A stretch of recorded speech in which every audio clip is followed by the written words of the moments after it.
Assalamu alaikum wa rahmatullahi ta'ala wa barakatuh. Yan uwa, kamar da kuke gani, wannan kalmar larabci ce da na yanke shawara mu dinga a cikin shi kanshi mu'jamal arab, wani kamus ne na larabci.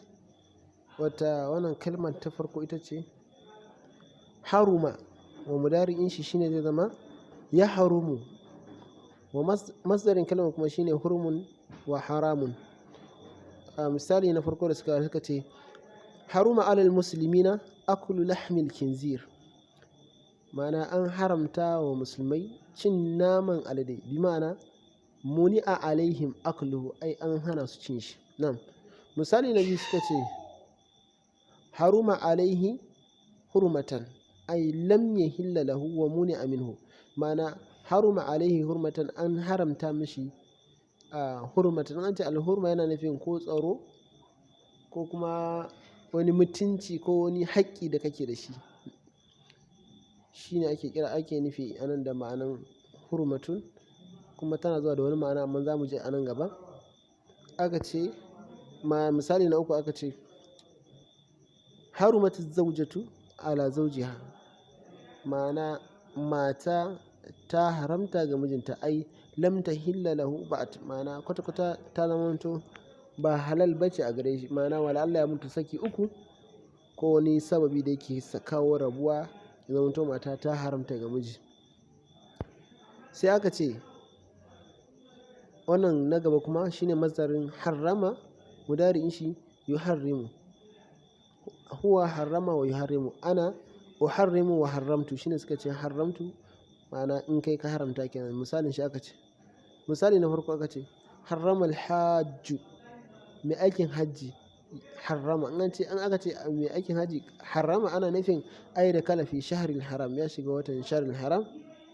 Misali na biyu aka ce harrama al-islamu, musulunci ya haramta alkhamara, giya, al-muslimina, ga musulmai, ai ma'ana mana'aha alaihim, ma'ana musulunci ya hana shan giya ga su, waja'ala haraman, sannan ya sa su ta zamto haram, kamar da ya zo a cikin suratul ma'ida, hurimat alaikumul maitatu waddamu wa lahmul khinzir. Nan sai misali na gaba harima ya haramu, shi kuma madin shi harima, mudari'in shi ya haramu, amana shi kuma ihram.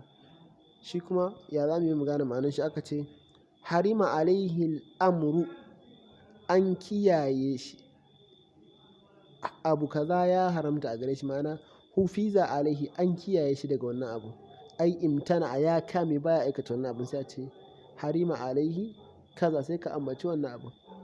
Kamar ka ce harima alaihi shurbul khamr, ya haramta an kiyaye shi daga shan giya da sauransu, ko aikata wani abu. Na biyu aka ce misali na biyu aka ce harima fil qimari.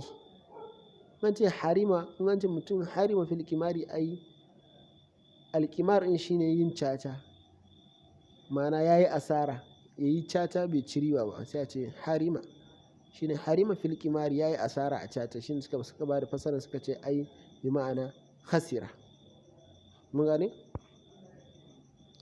Ma'ana na gaba, misali na gaba aka ce akwai harama wa ya harimu, amruna shi ihrim, shine misali na farko suka ce haramahul khuruja, ai mana'ahu iyahu, ai haramahul khuruja, ya hana shi fita, shine suka fassara ma suka ce mana'ahu iyahu, ya hana shi wannan fitan.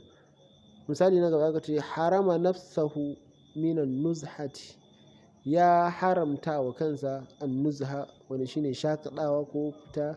Daga nan aka samu an-nuzha lambu, aka samu kalmar tanazzaha ya tanazzahu ko, to shine aka samu an-nuzha shakadawa, zuwa lambu ko kuma yin wasu abu domin shakadawa. Ya haramta kansa wannan abu, imtana anha, ya kame daga wannan abu. Misali na uku suka ce haramahu shar'u min huquqihi limaktarafa min jurmin mashhudin, ai haramahu shar'u, shari'a ta haramta gare shi min huquqihi, daga haƙoƙinsa, limaktarafa min jurmin mashhudin, domin amsa laifi da yayi na wani laifi mashhud, wanda jama'a sun shaida. mun gane bi ma'ana ai aqabahu ala jurmihi, shari'a ta hukunta shi ko shari'a ta hukunta shi ala jurmihi akan laifinsa. Aljurmun shine laifi, crime da turanci kenan. Biman ihe min huquqi, ta hanyar hana sa waɗansu daga cikin haƙoƙinsa. Bari mu tsaya daga nan. Allah ya taimake mu, za mu sake haɗuwa a bidiyo na gaba. Wannan shine bidiyo na farko, zan sa alama domin ku gane.